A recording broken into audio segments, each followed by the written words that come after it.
My bare feet were burning on the hot wood. The auctioneer's voice was like a hammer, pounding nails into the coffin of my life. "Step right up. See what we got for sale today." Dust kicked up by worn leather boots filled the air in Cedar Falls, Wyoming. It was 1882.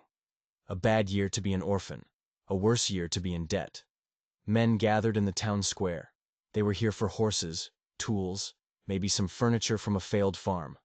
But today, they got something different. They got me. My plain gray dress was torn at the shoulder. My dark hair was coming loose from its pins. I wasn't like the painted ladies who usually got this kind of attention. I was Amish. I was alone, and I was for sale. I kept my chin high, but my heart was a trapped bird beating against my ribs. The crowd pushed in, a wall of sweat, whiskey, and tobacco. They looked at me like I was a horse, checking my teeth, my build. Not a person, a thing. "This here's an Amish girl," the auctioneer bellowed, his face red and slick with sweat. "Her family owed money they couldn't pay. Sheriff says she goes to whoever bids highest." His gavel cracked down and I jumped. My parents' faces flashed in my mind. Gentle, kind, gone. The fever took them both just 3 months ago. It left debts that grew like poison weeds. My little brother, Daniel, had died the winter before that. He'd coughed his life away, his small body growing weaker each day. Before he left, he'd used his little pocket knife to carve me a star from a scrap of wood. His hands were shaking so bad. That star was in my apron pocket right now. My fingers were wrapped around it so tight the points dug into my palm. It was the only piece of home I had left, the only piece of family. The wood was warm, like his hand should have been. "What am I bid for this strong young woman?" the auctioneer shouted. The words hit me like rocks. $20, $35, $50. Each bid was a knot tightening in my stomach. A man with shiny gold teeth pushed to the front. His eyes crawled over me, hungry and mean. "She looks healthy enough. Can she cook and clean?" He reached out to grab my arm. "Don't touch the merchandise until you own it," the auctioneer said, but he was laughing. I pulled back, my heart pounding so fast I thought it would break right out of my chest. I'd heard the stories. Women bought at auction. Some became wives for lonely men out on the prairie. Some became servants who were never paid. And some just disappeared. The bidding kept climbing. 60. 75. The man with the gold teeth wouldn't quit. He grinned like a wolf that had cornered its prey. More men joined in, their voices getting louder, angrier, as the price went up. $100, a rancher in a filthy hat yelled. He smelled like old sweat and cattle. $125, shouted another man, half his teeth missing. My legs felt like they were going to give out. I wanted to run, but there were armed men around the platform. The sheriff just stood in the shade, picking his teeth. He'd been nice enough when my parents were alive, but he always said the same thing. Business is business. The sun beat down, hot and unforgiving. Sweat glued my dress to my skin. My mouth was as dry as a desert bone. I thought of my home. Quiet fields, soft voices, respect. This place was the opposite of all that. Here, people were bought and sold like shovels. Here, kindness was a ghost. 150. It was the gold-tooth man again. He pulled a heavy pouch of coins from his pocket and shook it, showing everyone he had the cash. The crowd went quiet, waiting. I squeezed my eyes shut. I tried to pray, but the words were gone. Stolen. How could God let this happen? "Going once," the auctioneer called out. I squeezed the wooden star. I could almost hear Daniel's voice, a faint whisper from a better place. "Don't give up, Miriam. Stars shine brightest in the darkest sky." Going twice. Then, a new sound cut through the hot, still air. The jingle of spurs. The creak of old leather. Heavy footsteps were coming toward the platform. I couldn't see who it was. The men in front of me started shifting, whispering, making a path for someone. "That's him. Didn't expect to see Callahan in town. Wonder what he wants." The footsteps stopped. A deep voice spoke from somewhere in the crowd. It was calm and steady, like a deep river. $500. The word hit the town square like a cannonball. Every head turned, every mouth snapped shut. The auctioneer's jaw dropped, and for a second, he looked like a landed fish. Who was this man, and why would he pay a fortune for a girl he'd never met? The silence was deafening. The crowd parted like the Red Sea, and I saw him. He was tall as a pine tree, with shoulders broad enough to carry the world's sorrows. His hair was dark, but frosted with gray at the temples. His face was lined from years of squinting into the sun and wind. He moved with a quiet power that made the rough cowboys and ranchers step back without a word. He wore a worn leather vest over a simple blue shirt. His boots were made for hard miles. A rifle rested in the crook of his arm, not as a threat, but as a simple fact. Ezra Callahan, someone whispered behind me, lives up in the high country. Heard he can shoot the eye out of an eagle at 200 yards, another voice said, full of awe and a little bit of fear. Keeps to himself since his family, since the fever. I'd never heard the name, but I saw the way the other men looked at him. They feared him, yes, but they respected him more. He had the look of a man who had faced the worst things life could throw at him and had come out the other side, sadder, but not broken. The man with the gold teeth took a step back. His confident grin was gone. $500 is a lot of money for any woman, he stammered. You sure you want to spend it on this one?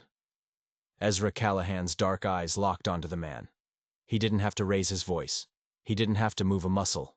His gaze was enough. It was a look that saw everything. I'm sure, he said. And that was that. The auctioneer finally found his voice, though it cracked. 500. That's the highest bid I've seen in 10 years. He scanned the crowd, one last time. Going once. Going twice. No one dared to make a sound. Sold! To Ezra Callahan! The gavel came down like a gunshot. But this time, it was the sound of freedom. Ezra walked to the platform, his spurs making a soft, lonely sound. Up close, I could see the sadness in his eyes. It was a look I knew well. I saw it in my own reflection every morning.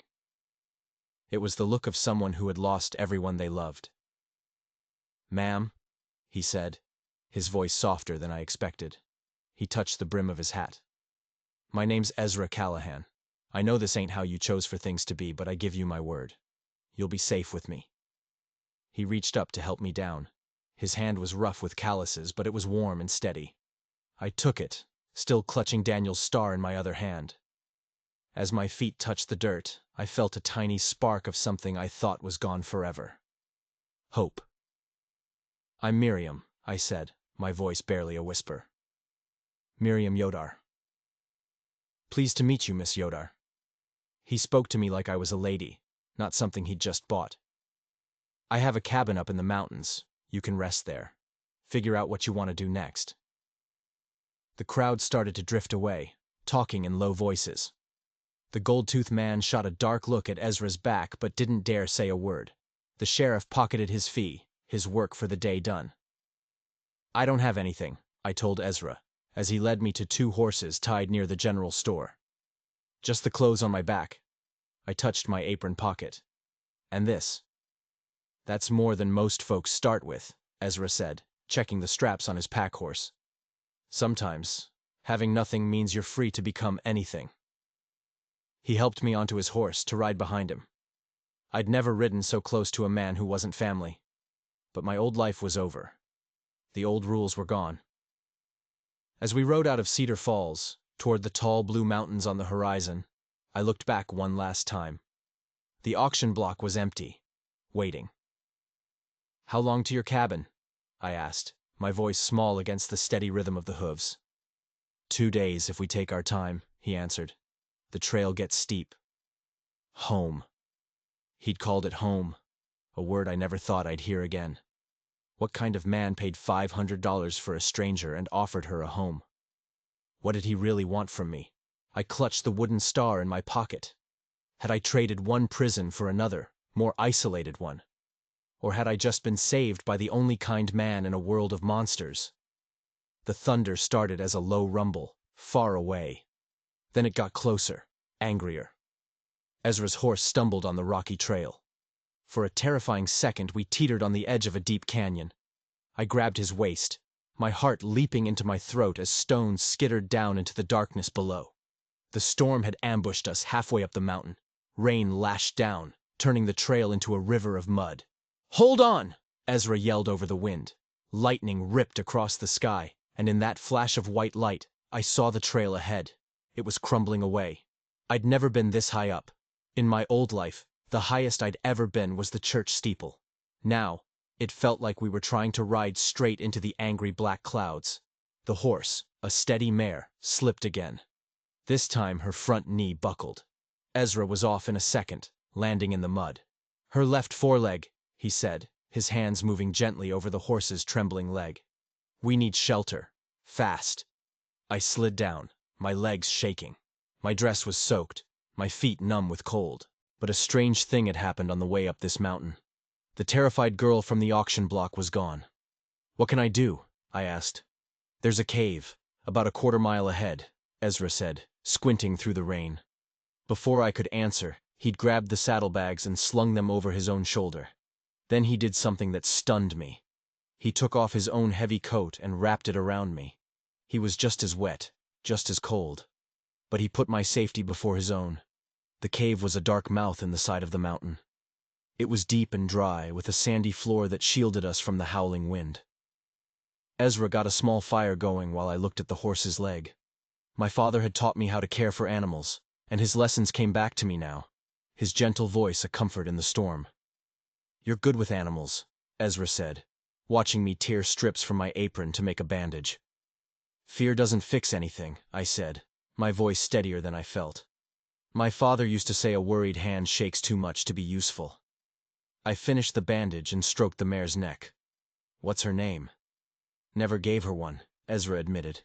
He looked almost embarrassed. "Seemed too permanent." I understood. When you lose everyone, naming things feels like a risk. It makes them matter too much. But sitting here, in the warm glow of the fire, with the storm raging outside, permanence didn't seem so scary. "She looks like a Luna to me," I said softly. "Like the moon, silver and steady." Ezra nodded slowly. "Luna it is." We shared dried meat and hard biscuits from his saddlebags. The fire crackled, casting dancing shadows on the cave walls. I studied this man who had saved me. His hands were scarred from hard work, but they were gentle as he fed twigs to the flames. His eyes still held that deep sadness, but there was something else, too. A kindness that life hadn't been able to beat out of him. "Why did you buy me?" The question just came out. It had been burning inside me since Cedar Falls. He was quiet for a long time. I thought he wasn't going to answer. "I had a daughter once," he finally said, his voice rough. "She'd be about your age now. The fever took her. And her mother." He stared into the fire. "When I saw you on that block, looking so scared but not broken, I figured nobody should have to face that alone." His simple honesty was more powerful than any sermon.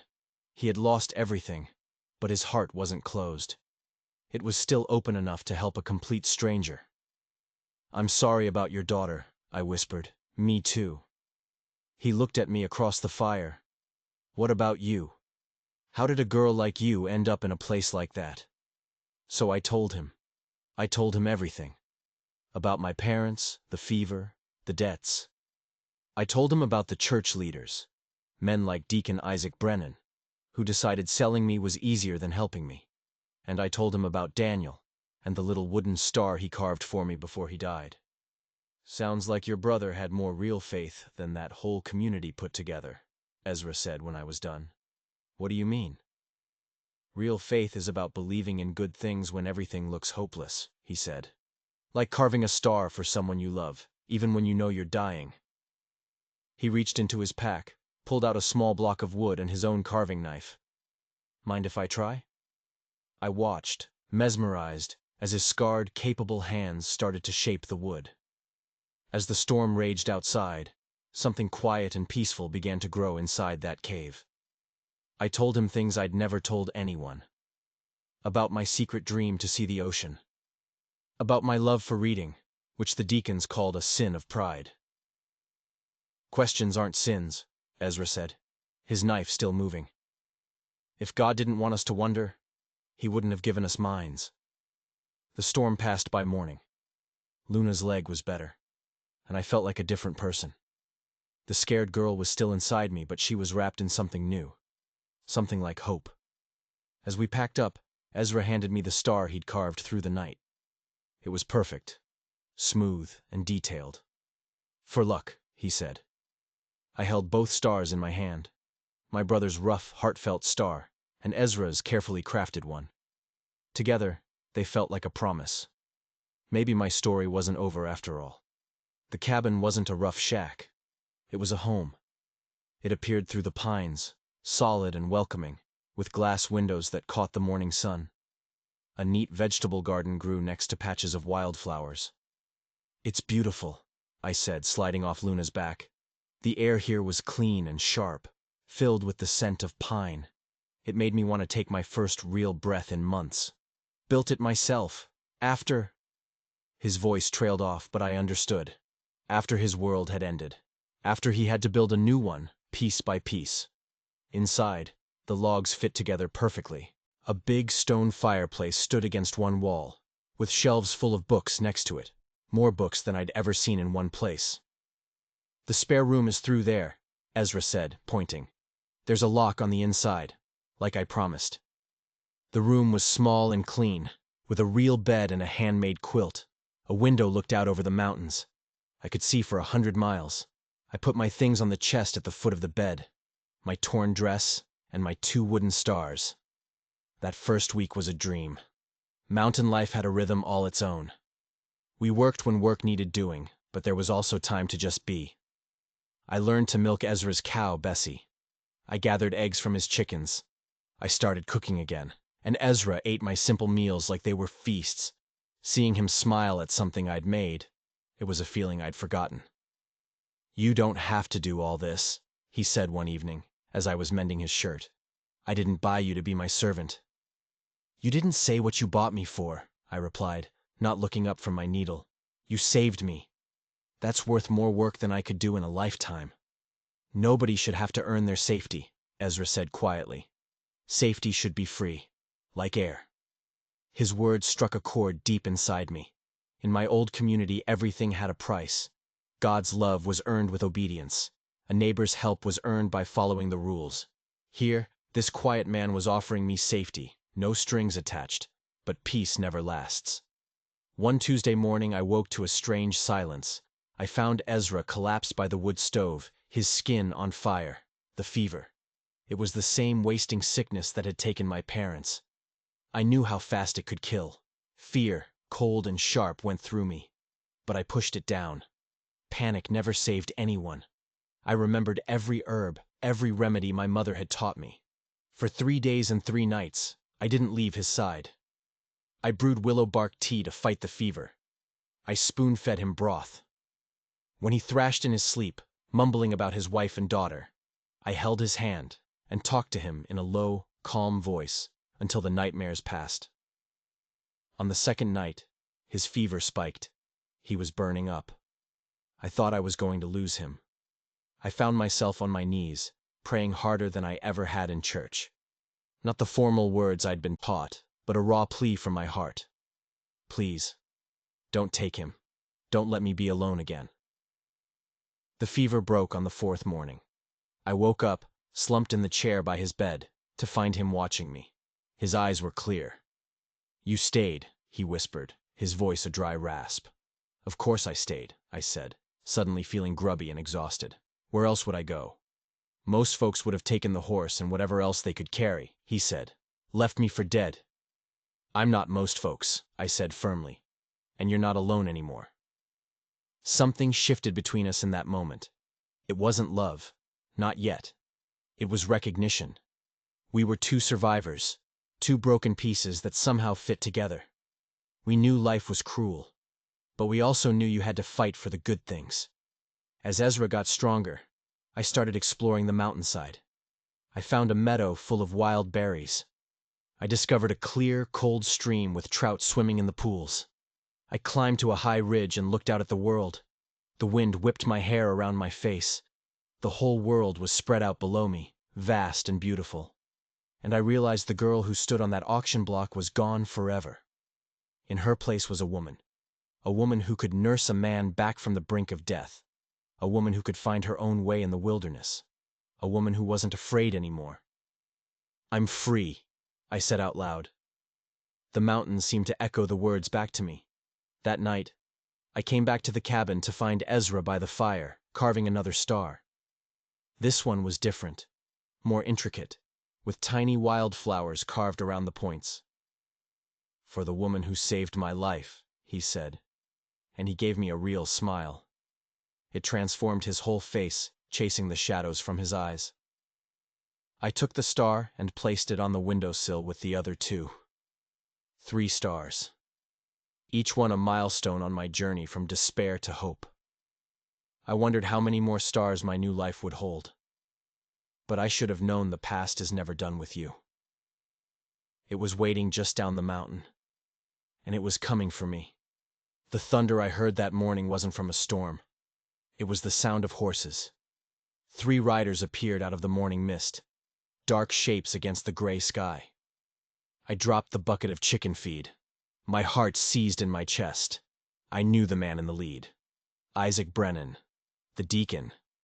The man whose cold eyes had watched my family fall apart, and who hadn't lifted a single finger to help. "Well, well," Brennan called out, his voice thick with smug satisfaction. "The lost sheep thinks she can hide in the wilderness." Behind him were 2 other men from my community. One was thin and nervous. The other was broad and mean-looking. They wore the plain clothes of my old life, but their eyes were hard. They reminded me of the men at the auction. Ezra came out of his workshop, moving with that quiet, dangerous calm he had. His rifle was in his hands. He wasn't pointing it. He didn't have to. "Morning," Ezra said, his voice flat. "You gentlemen lost?" "Not lost," Brennan said, swinging down from his horse. "We've found exactly what we came for." His eyes pinned me in place. "Miriam Yodar, you will gather your things. These good men will escort you back where you belong." The thin man shifted in his saddle. I saw the glint of a pistol tucked into his belt. My blood ran cold. This wasn't a rescue mission. It was an abduction. "I belong here," I said. My own voice surprised me with its strength. "This is my home now." Brennan laughed. It was a nasty sound, like breaking glass. "Your home? Living in sin with this mountain savage? You bring shame upon our entire community." Ezra took a step forward. The air crackled. "You'd best be careful with your words, preacher." But I stepped between them. "Isaac, why are you here? I've been gone for months." The deacon's smile was as cold as a winter grave. "Because your story has spread, girl. People are talking. They say Miriam Yodar ran off to live like a wife to some mountain man, without a proper marriage. Your sin makes us all look weak."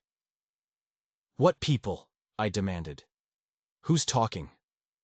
The broad-shouldered man spoke, his voice like gravel. "Does it matter who talks? Sin is sin." But I'd seen a flicker of something in Brennan's face. He was hiding something. This wasn't just about gossip.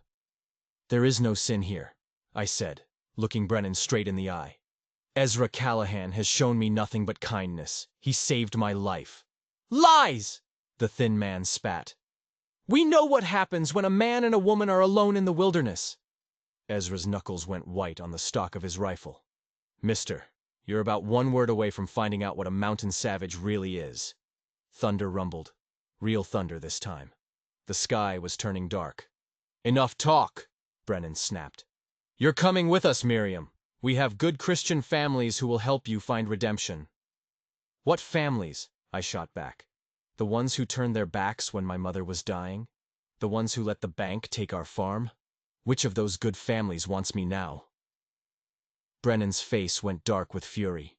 "Your pride will be your downfall, girl. You've forgotten your place." "My place," I said, my voice rising with the coming storm, "is wherever I choose to make it.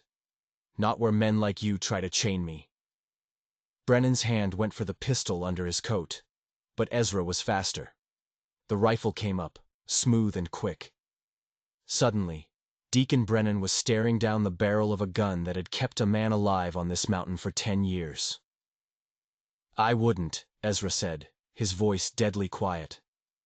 The broad-shouldered man reached for his own gun, but his horse, spooked by a crack of lightning, reared up. Chaos erupted. Rain started pouring down. The horses were screaming. What had been a simple plan to drag a girl back home had just turned into a life-or-death standoff on a lonely mountain, with a storm breaking all around them. "This isn't over!" Brennan screamed over the wind, rain streaming down his face. "The community will not forget this." "The community forgot me when they sold me," I screamed back. "They made their choice. Now I've made mine." But as they struggled to control their panicked horses, I saw the real fear in Brennan's eyes. This wasn't about my soul. It wasn't about sin. It was about something he was terrified I knew, and he was willing to kill to keep it a secret. The storm trapped them. Brennan and his men had to take shelter in Ezra's barn while we waited in the cabin. I paced the floor like a caged wolf. "They think they can just drag me back?" I muttered, staring out the rain-streaked window. "After everything they did?" Ezra sat at the table, calmly cleaning his rifle. "What did they do, Miriam? The whole story." The shame of it had kept me silent for months. But now, facing Brennan again, the truth boiled up inside me. "My father. He wasn't just a farmer," I began. "He was the community's record keeper. He handled the tithing, the money." I sank into a chair. "When the droughts hit, families couldn't pay their share to the church. So father. He started covering for them, out of his own pocket." Ezra kept cleaning, his silence an invitation to continue. He thought it was temporary. But the drought went on. More families fell behind.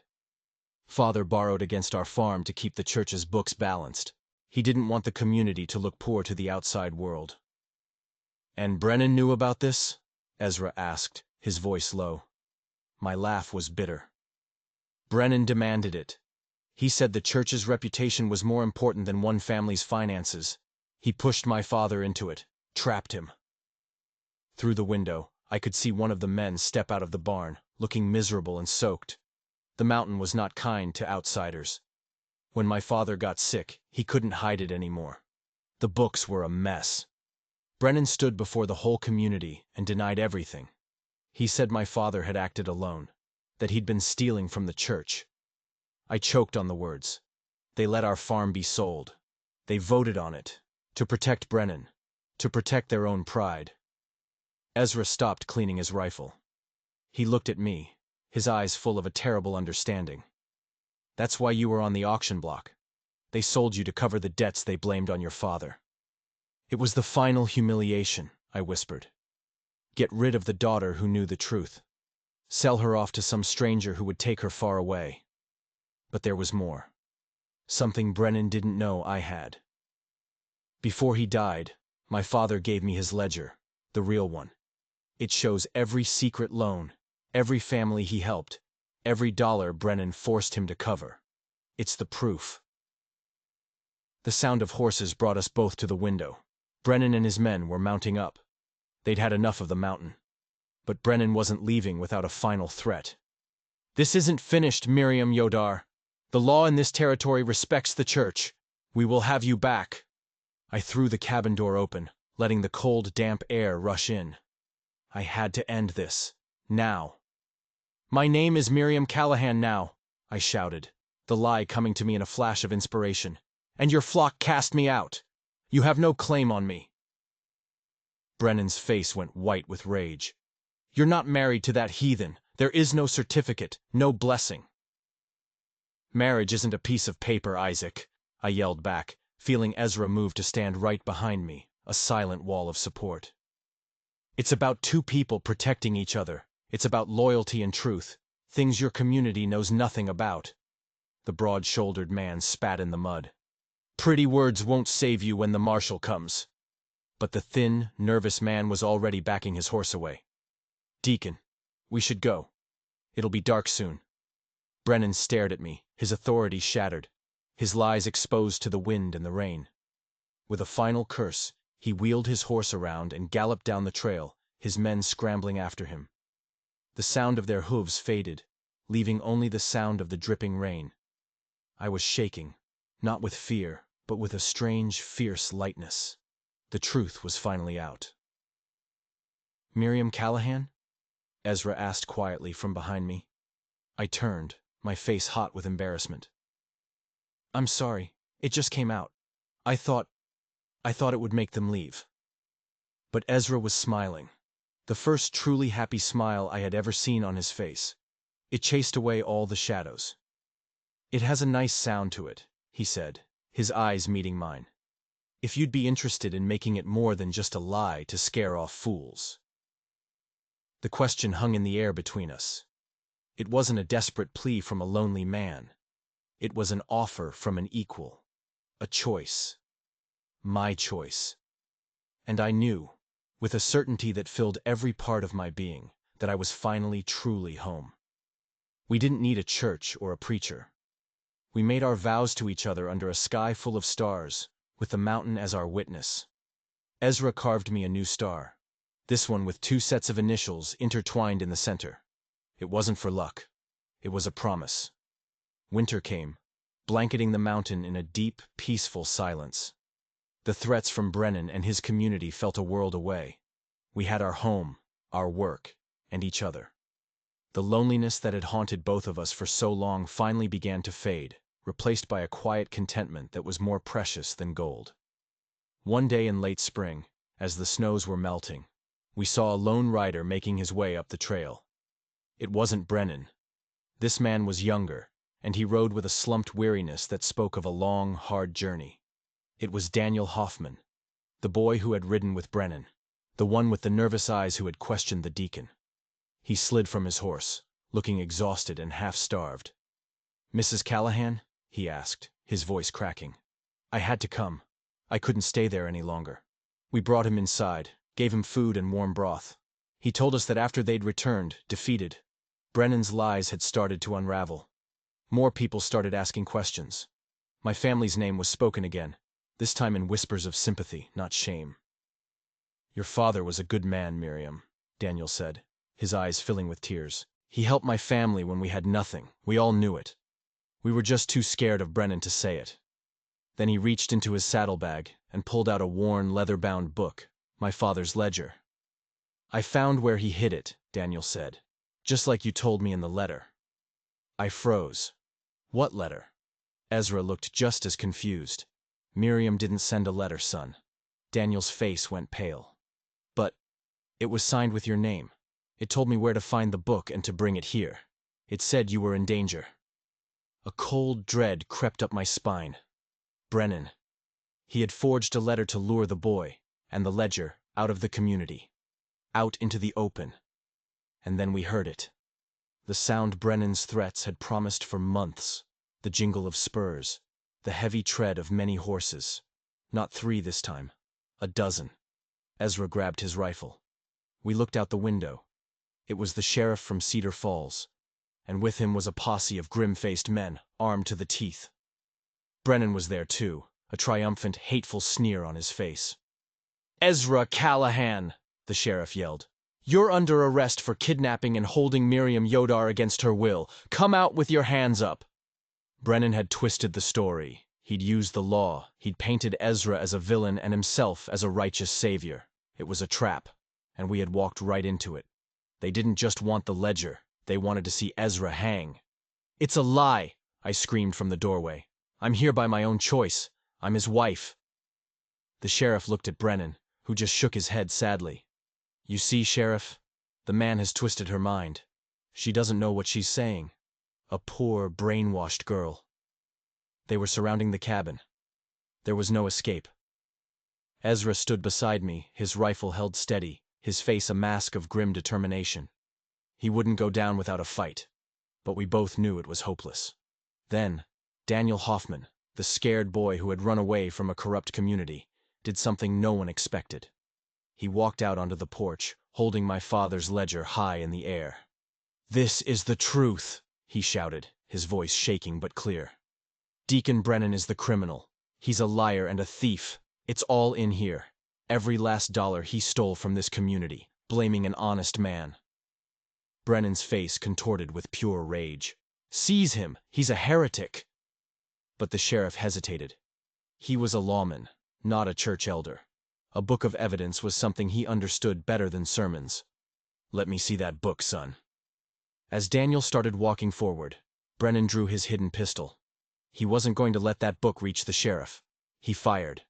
But he didn't shoot Daniel. He shot at me. Everything happened in a flash. Ezra shoved me back inside the cabin as the bullet splintered the doorframe where my head had been. The posse, seeing Brennan fire on an unarmed woman, raised their own weapons. The sheriff, his face like stone, drew his Colt. "Brennan, drop the weapon!" But Brennan was a cornered animal. He fired again, wildly. One of the posse members cried out and fell from his horse. That was all it took. The world exploded in gunfire. When the smoke cleared, Isaac Brennan lay dead in the mud, his own evil having finally consumed him. The sheriff took the ledger. He spent an hour on our porch, reading my father's neat, careful entries. He read about the secret loans, the covered tithes, the pressure from Brennan. He read the truth. He stood up, his face tired. "My apologies, Mrs. Callahan," he said, tipping his hat. "It seems we came to arrest the wrong man." He looked at Ezra. "This territory owes you both an apology. Your father's name will be cleared."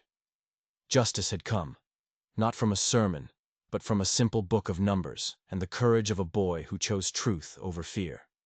Months later, Daniel Hoffman helped us start a small school for the children in the mountain hollows. My father's name was cleared, his farm restored to our family's name, though I chose to let a deserving family from the community work it. The power of men like Brennan was broken. One evening, Ezra and I sat on our porch, watching the stars come out.